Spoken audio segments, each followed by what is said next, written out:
नमस्कार, न्यूज 18 देख रहे हैं आप। मैं हूं आपके साथ रुंझुन कोहली। देखिए, बड़गाम और नगरोटा उपचुनाव पर किसका परचम लहराएगा ये तो वक्त ही बताएगा, लेकिन फाइनल शोडाउन से पहले नेशनल कॉन्फ्रेंस और बीजेपी के बीच का तापमान बढ़ता ही जा रहा है।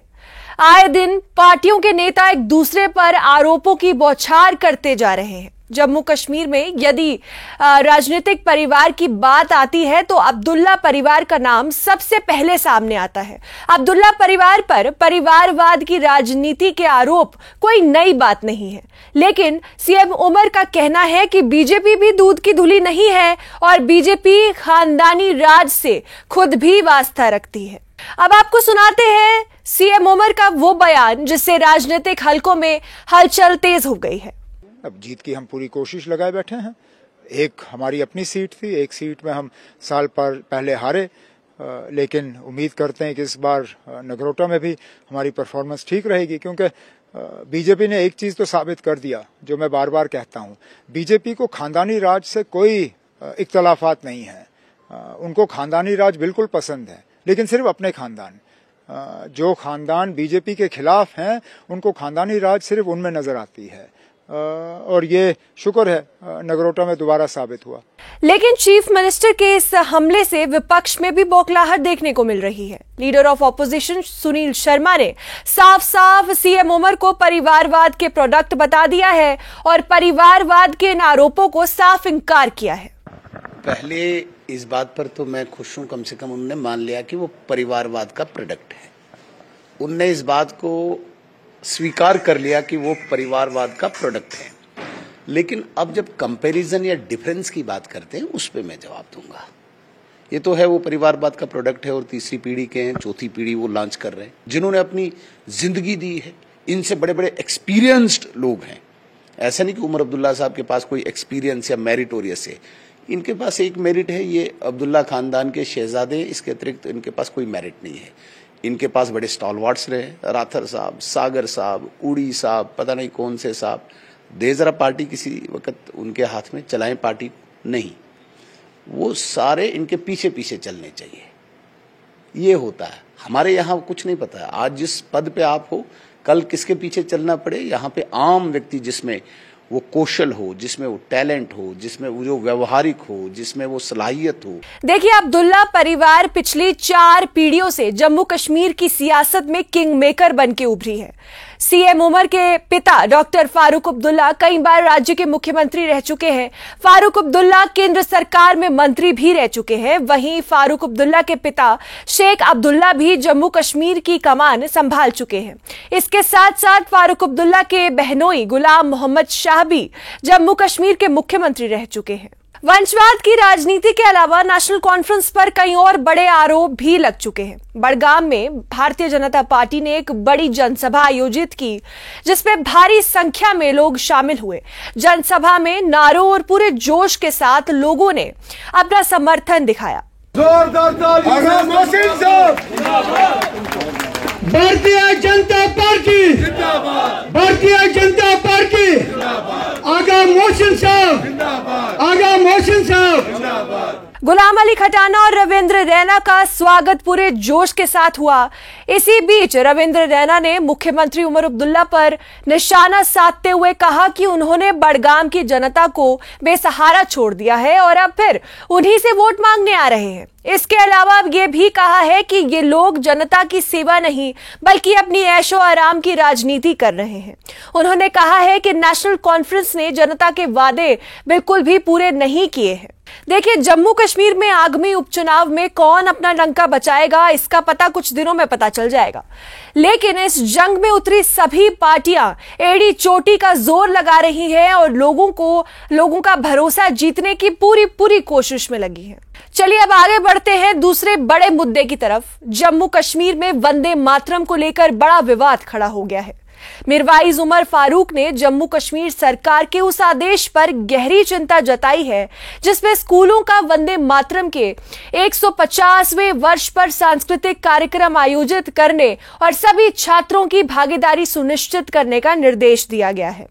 एमएमयू ने इसे मुसलमानों की धार्मिक आस्थाओं के विपरीत बताते हुए कहा है कि किसी को भी ऐसे कार्य के लिए बाध्य नहीं किया जाना चाहिए। संगठन ने प्रशासन से यह आदेश तुरंत वापस लेने की अपील की है। उनका कहना है कि मुस्लिम छात्रों या संस्थानों को ऐसा कामों में हिस्सा लेने के लिए मजबूर करना जो उनकी आस्था के खिलाफ हो वो आवाम को स्वीकार्य बिल्कुल भी नहीं है। वंदे मातरम के पढ़ने या गाने से कोई मकसद पूरा नहीं हो सकता है। मेरी एलजी सरकार और वजीर आला से को इस गैर जरूरी हुक्मनामे को वापस लेने का मुतालबा है ताकि आवाम में किसी तरह का इंतशार पैदा न हो। वंदे मातरम के इस मुद्दे पर बड़े बवाल पर एमएलए विक्रम रंधावा ने कहा है कि कुछ लोग इसे धार्मिक मुद्दा बनाकर अनावश्यक भ्रम फैलाने की कोशिश कर रहे हैं। देखिए, बदकिस्मती है हमारे देश में ऐसे जो नासूर अभी भी हैं जो कहीं ना कहीं देश के अंदर वातावरण पुनः खराब करना चाहते हैं। वंदे मातरम केवल मात्र हमारा राष्ट्रीय गीत ही नहीं है, वंदे मातरम भारतीयता का प्रतीक है, राष्ट्रीयता का प्रतीक है और ये मुझे लगता है कि हर पाठ्यक्रम का हिस्सा होना चाहिए। हर स्कूल की right from the beginning of the education her school की प्रेयर का हिस्सा वंदे मातरम, जैसे हमारा राष्ट्रीय गान जनगण मन होता है वैसे ही शुरुआत में पहले वंदे मातरम होना चाहिए और प्रेयर के एंड में राष्ट्रीय गान जनगण मन होना चाहिए। 150वां साल 7 नवंबर से शुरू हो रहा है और 150वां साल पूरे देश में राष्ट्रगान के बेहतरीन अभ्यास के लिए जो मिनिस्ट्री ऑफ कल्चर अफेयर्स ने शुरू किया है ये स्वागतीय कदम है। जम्मू कश्मीर को विशेष दर्जा नहीं है। अब ये गलतफहमी के शिकार है, ये भूल चुके हैं कि अब हम 5 अगस्त 2019 के बाद किस फ्रेम ऑफ माइंड के साथ हमें जीना है। जीना सीख ले, नहीं तो सिखाना केंद्र सरकार को भलीभांति आता है। आपको बता दें कि यह विवाद तब और बढ़ गया जब जम्मू और कश्मीर के डोडा जिला प्रशासन ने सभी स्कूलों में हर सोमवार सुबह की प्रार्थना सभाओं में वंदे भारत गाना जरूरी कर दिया। इस अनिवार्य आदेश से मुस्लिम धर्मगुरुओं और इलाके के नेताओं की धार्मिक आपत्तियों के कारण एक बड़ा विवाद खड़ा हो गया। 7 नवंबर को वंदे मातरम के 150 साल पूरे होने जा रहे हैं, जिसके चलते पूरे देश में उत्साह है। लेकिन जम्मू कश्मीर में वंदे मातरम पर यह टकराव अब धर्म और राष्ट्रभक्ति की बहस में बदल गया है। जहां एक और सरकार राष्ट्रीय गौरव की बात कर रही है, वहीं धार्मिक संगठन आस्था की आजादी का सवाल उठा रहा है। वंदे मातरम के पढ़ने या गाने से कोई मकसद पूरा नहीं हो सकता है। मेरी एलजी सरकार और वजीर आला से को इस गैर जरूरी हुक्मनामे को वापस लेने का मुतालबा है ताकि आवाम में किसी तरह का इंतशार पैदा न हो। कश्मीर को विशेष दर्जा नहीं है। अब ये गलतफहमी के शिकार है, ये भूल चुके हैं कि अब हम 5 अगस्त 2019 के बाद किस फ्रेम ऑफ माइंड के साथ हमें जीना है। जीना सीख ले, नहीं तो सिखाना केंद्र सरकार को भलीभांति आता है। जीत की हम पूरी कोशिश लगाए बैठे हैं। एक हमारी अपनी सीट थी, एक सीट में हम साल पहले हारे, लेकिन उम्मीद करते हैं कि इस बार नगरोटा में भी हमारी परफॉर्मेंस ठीक रहेगी, क्योंकि बीजेपी ने एक चीज़ तो साबित कर दिया जो मैं बार बार कहता हूँ, बीजेपी को खानदानी राज से कोई इख्तलाफात नहीं है। उनको खानदानी राज बिल्कुल पसंद है, लेकिन सिर्फ अपने खानदान। जो खानदान बीजेपी के खिलाफ हैं उनको खानदानी राज सिर्फ उनमें नजर आती है, और ये शुक्र है नगरोटा में दोबारा साबित हुआ। लेकिन चीफ मिनिस्टर के इस हमले से विपक्ष में भी बौखलाहट देखने को मिल रही है। Leader of opposition Sunil Sharma ने साफ साफ सीएम उमर को परिवारवाद के प्रोडक्ट बता दिया है और परिवारवाद के इन आरोपों को साफ इंकार किया है। पहले इस बात पर तो मैं खुश हूं, कम से कम उन्होंने मान लिया कि वो परिवारवाद का प्रोडक्ट है। उनने इस बात को स्वीकार कर लिया कि वो परिवारवाद का प्रोडक्ट है। लेकिन अब जब कंपैरिजन या डिफरेंस की बात करते हैं उस पे मैं जवाब दूंगा। ये तो है वो परिवारवाद का प्रोडक्ट है और तीसरी पीढ़ी के हैं, चौथी पीढ़ी वो लॉन्च कर रहे हैं, जिन्होंने अपनी जिंदगी दी है।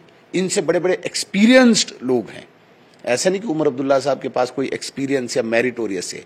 इनके पास एक मेरिट है, ये अब्दुल्ला खानदान के शहजादे, इसके अतिरिक्त इनके पास कोई मेरिट नहीं है। इनके पास बड़े स्टॉलवर्ड्स रहे, राथर साहब, सागर साहब, उड़ी साहब, पता नहीं कौन से साहब। दे जरा पार्टी किसी वक्त उनके हाथ में, चलाएं पार्टी नहीं।